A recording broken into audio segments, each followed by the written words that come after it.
Ya, shalom sahabat-sahabat BBL TLW. Pada hari ini Selasa tanggal 17 September 2024, topik kita hari ini adalah pentingnya gereja Kristus. Sebelum mulai, mari kita berdoa ya. Bapa, terima kasih untuk hari yang baru, terima kasih untuk firman-Mu pagi hari ini.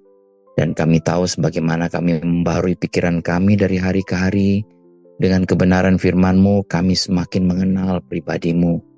Hari ini kami akan belajar mengenai pentingnya tubuh Kristus, pentingnya gereja Kristus. Roh Kudus, Engkaulah yang akan mengajar kami semua.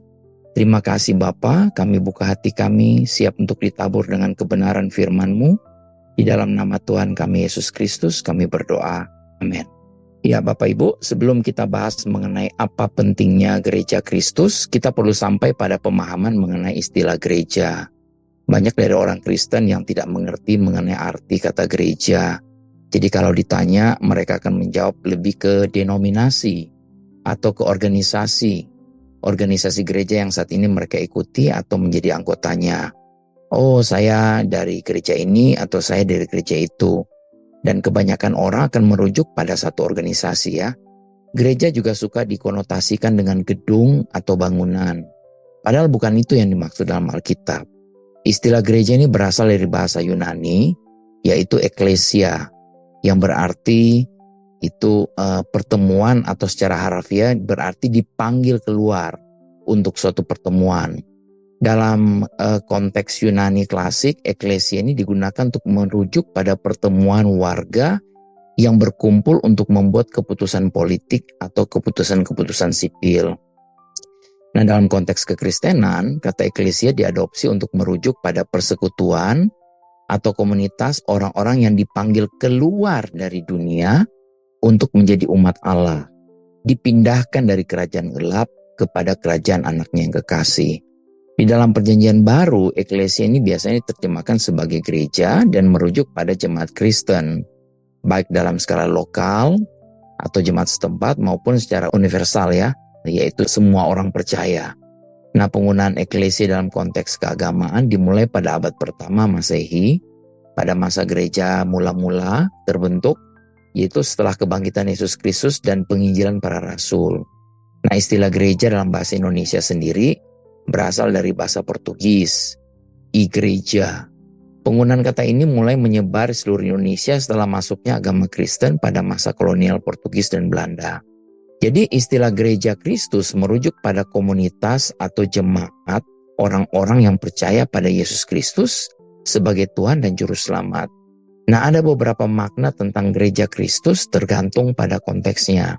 Pertama, gereja ini secara universal dalam pengertian yang luas. Jadi gereja Kristus mengacu pada seluruh umat Kristen di seluruh dunia, terlepas dari denominasi atau organisasi, dan dianggap sebagai tubuh Kristus. Nah, mereka adalah orang-orang yang telah menerima iman Tuhan dan percaya kepada Kristus dan hidup di bawah ajarannya. Ini didasarkan pada konsep bahwa Kristus adalah kepala gereja dan semua orang percaya adalah bagian dari tubuhnya. Di Efesus 1 ayat 22-23 berkata, dan segala sesuatu telah diletakkannya di bawah kaki Kristus, dan dia telah diberikannya kepada jemaat sebagai kepala dari segala yang ada. Jemaat yang adalah tubuhnya, yaitu kepenuhan dia, yang memenuhi semua dan segala sesuatu. Jadi Rasul Paulus juga menggunakan analogi gereja ini sebagai tubuh Kristus dalam suratnya kepada jemaat di Korintus. Itu di 1 Korintus 12 ayat 12-27 dan 1 Korintus 15 ayat 25-28. Nah, ayat ini di Efesus 1, 22, 23 ini, Paulus menguraikan hal ini dengan menempatkan Kristus sebagai kepala dan gereja sebagai tubuh. Ini menekankan ketuhanan Kristus atas gereja. Sama seperti kepala mendikte dan mengendalikan tubuh fisik. Jadi ketika sesuatu diletakkan di bawah kaki seseorang, maka setiap bagian tubuh orang itu diposisikan di atasnya. Ini menggambarkan bahwa kuasa kebangkitan bukan hanya kenyataan bagi Kristus, yaitu kepala kita, tetapi bahwa setiap anggota tubuh Kristus memiliki kuasa dan otoritas untuk membangkitkan dari antara orang mati di dalam mereka juga ya. Di Kolose 1 ayat 18 berkata, ialah kepala tubuh, yaitu jemaat, ialah yang sulung yang pertama bangkit dari antara orang mati sehingga ia yang lebih utama dalam segala sesuatu. Yesus adalah Tuhan atas ciptaan-ciptaannya, atas kita. Tuhan atas gereja Kristus. Dia lebih tinggi dari semua orang dan segala sesuatu. Nah, orang lain telah dibangkitkan dari kematian sebelum Yesus bangkit dari kematian. Ya, ada banyak orang yang bangkit. Tapi semua orang itu kemudian mati lagi. Nah, Yesus bangkit tapi tidak pernah mati lagi. Amin. Ya, Kristus bukan hanya sang pencipta, tapi dia juga adalah kepala gereja. Alkitab menggambarkan gereja ini sebagai sebuah keluarga. Di Efesus 3 ayat 15 berkata, yang daripadanya semua turunan yang di dalam sorga dan di atas bumi menerima namanya. Alkitab versi New King James berkata, from whom the whole family in heaven and earth is named. Atau terjemahan bebasnya, dari mana seluruh keluarga di surga dan di bumi itu diberi nama. Nah, ini adalah satu-satunya dalam Alkitab di mana istilah family atau keluarga ini digunakan untuk menggambarkan orang-orang kudus. Jadi salah satu cara yang paling umum untuk menggambarkan kelompok orang-orang kudus secara korporat adalah dengan menyebut mereka sebagai tubuh Kristus. Di 1 Korintus 12 ayat 27 berkata, kamu semua adalah tubuh Kristus dan kamu masing-masing adalah anggotanya. Nah, kata tubuh Kristus ini, frasa tubuh Kristus, merujuk pada semua orang percaya sejati. Ini menunjuk kepada semua orang percaya yang telah lahir baru terlepas dari kedewasaan orang tersebut. Nah, kita tidak dapat menjadi bagian dari tubuh Kristus tanpa dilahirkan kembali. Dan kita tidak dapat dilahirkan kembali tanpa menjadi anggota tubuh Kristus. Terminologi ini khususnya tepat dalam menggambarkan hubungan antara masing-masing anggota gereja Kristus ya. Nah, sama seperti yang dijelaskan Paulus di sini, tidak ada anggota tubuh Kristus yang tidak penting. Dibutuhkan kita semua yang bekerja bersama menjadi satu tubuh untuk mewujudkan kehidupan Kristus seutuhnya kepada dunia ini. Tubuh Kristus atau gereja Kristus juga disebut bait suci Allah yang kudus. Di Efesus 2 ayat 21 berkata, di dalam Dia tumbuh seluruh bangunan rapi tersusun menjadi bait Allah yang kudus di dalam Tuhan. Dan di 1 Korintus 3 ayat 16 berkata, tidak tahukah kamu bahwa kamu adalah bait Allah dan bahwa Roh Allah diam di dalam kamu? Jadi salah satu perbedaan besar antara orang percaya perjanjian lama dan orang percaya perjanjian baru adalah orang percaya perjanjian baru adalah bait Allah. Allah sendiri benar-benar berdiam di dalam mereka. Allah sendiri benar-benar berdiam di dalam kita. Nah, dalam perjanjian lama Roh Allah itu akan turun ke atas orang-orang tertentu dan mengurapi mereka untuk pelayanan. Ia bahkan datang di dalam diri para nabi, para raja-raja di perjanjian lama untuk mengilhami mereka menulis kitab suci, tetapi itu hanya sementara. Makanya Daud berkata, janganlah mengambil rohmu yang kudus daripadaku. Itu di Mazmur 51 ayat 11 ya. Karena Roh Kudus bisa datang dan bisa pergi pada waktu itu. Tapi ini tidak bisa lagi, tidak terjadi. Dan kita tidak bisa mengatakan sebagai orang-orang percaya, anak Tuhan perjanjian baru, kita nggak bisa bilang bahwa jangan ambil rohmu dariku. Kenapa? Karena Yohanes 14 ayat 16, Yesus berkata, aku akan minta kepada Bapa dan ia akan memberikan kepadamu seorang penolong yang lain supaya ia menyertai kamu selama-lamanya. Roh Kudus yang ada dalam kita sekarang ini tidak akan pernah keluar dari kita meskipun kita jatuh dalam dosa. Orang-orang percaya saat ini menjadi tempat tinggalnya yang permanen. Amin. Nah, selama zaman perjanjian lama, manusia membangun bagi Allah sebuah bait suci yang rumit di Yerusalem ya. Dan Allah berkata bahwa ia akan membuat namanya berdiam di sana sehingga orang-orang dapat berdoa kepadanya di tempat itu. Tapi sekarang di zaman perjanjian baru, Allah tidak berdiam di dalam bangunan yang dibuat oleh tangan manusia. Bahkan Allah tidak tinggal di dalam bangunan-bangunan gereja. Ia sekarang tinggal di dalam hati orang-orang yang menerima Yesus sebagai Tuhan mereka. Itulah sebabnya tidak diperlukan bangunan yang mewah sebenarnya untuk pertemuan jemaat perjanjian baru. Bangunan itu bukan lagi bait Allah. Roh orang percaya telah menjadi bait Allah. Nah, kalau kita memiliki pewahyuan yang nyata tentang realitas Kristus di dalam kita di Kolose 1 ayat 27 ya, itu akan mengubah sikap, emosi, dan tindakan kita secara drastis. Jadi gereja Kristus adalah organisme yang hidup dan sebagai organisme yang hidup, ia memiliki kehidupan. Dengan kepalanya adalah Kristus Yesus. Sebagai kepala, dia adalah kepala yang tertinggi dan Tuhan atas gerejanya. Nah, sekarang kita bisa bahas mengapa penting sekali gereja Kristus.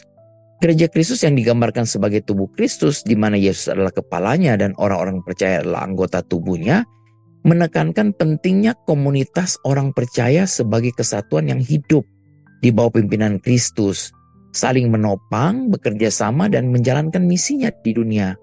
Garis bawahi ini kita menjalankan misinya di dunia ya. Nah, apa misinya?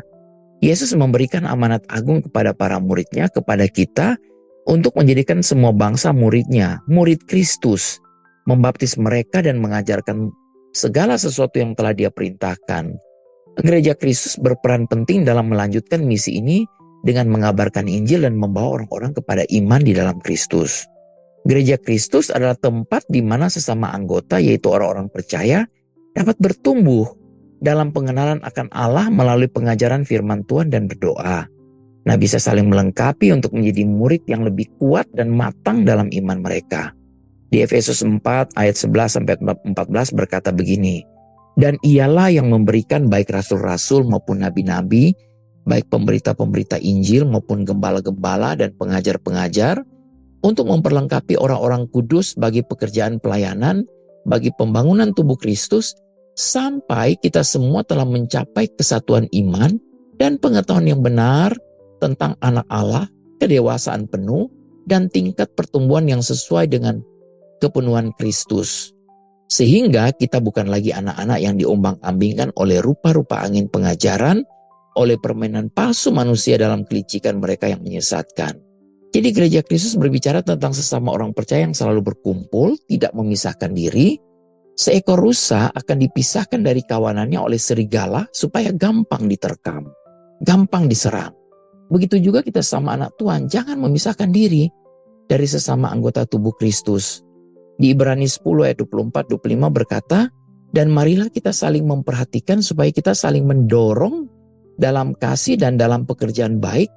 Janganlah kita menjauhkan diri dari pertemuan-pertemuan ibadah kita seperti dibiasakan oleh beberapa orang, tetapi marilah kita saling menasihati dan semakin giat melakukannya menjelang hari Tuhan yang mendekat." Ayat ini memerintahkan kita untuk saling memperhatikan sehingga kita dapat saling mendorong dalam kasih dan perbuatan baik. Ayat ini juga menunjukkan kepada kita bahwa cara utama melakukannya adalah melalui perkumpulan kita bersama dengan orang percaya lainnya ya. Sama seperti kita pagi hari ini di BBL. Jadi kita tidak boleh mengabaikan perkumpulan kita bersama dengan orang percaya lainnya. Kata meninggalkan tidak berarti kita harus berada di gedung gereja setiap saat. Ini berarti kita perlu berkumpul dengan sesama orang percaya lainnya secara teratur. Nah, beberapa gereja telah menyalahgunakan ayat ini untuk memanipulasi dan mengendalikan orang melalui kutukan sehingga orang menjadi begitu aktif di gereja sehingga menghancurkan kehidupan keluarga mereka. Bukan itu maksudnya. Tapi ini seharusnya mendorong kita semua bahwa kita membutuhkan persekutuan dengan orang percaya yang berpikiran sama. Nah, tidak ada orang Kristen yang seharusnya melakukannya sendiri. Saat kita semakin dekat dengan akhir zaman, kebutuhan untuk bersekutu dengan orang percaya lainnya meningkat. Jadi semakin buruk zamannya, semakin kita saling membutuhkan. Ada instruksi lain tentang berhubungan dengan orang percaya lainnya yang bisa kita baca dalam kitab Ibrani 3 ayat 13, Ibrani 13 ayat 7-9, dan ayat 17. Jadi pentingnya gereja Kristus sesama anak Tuhan untuk berkumpul bersama, untuk berdoa, saling menguatkan. Puji Tuhan, hari ini kita bisa berkumpul bersama, saling menguatkan, bersaksi, memberitakan Injil kasih karunia, kebaikan Tuhan, dan kasih Tuhan saya percaya hari ini mengalir, memenuhi hati kita semua yang ada pagi hari ini. Puji Tuhan, demikian pelajaran firman Tuhan 15 menit pagi hari ini. Sampai jumpa lagi besok, Tuhan Yesus memberkati.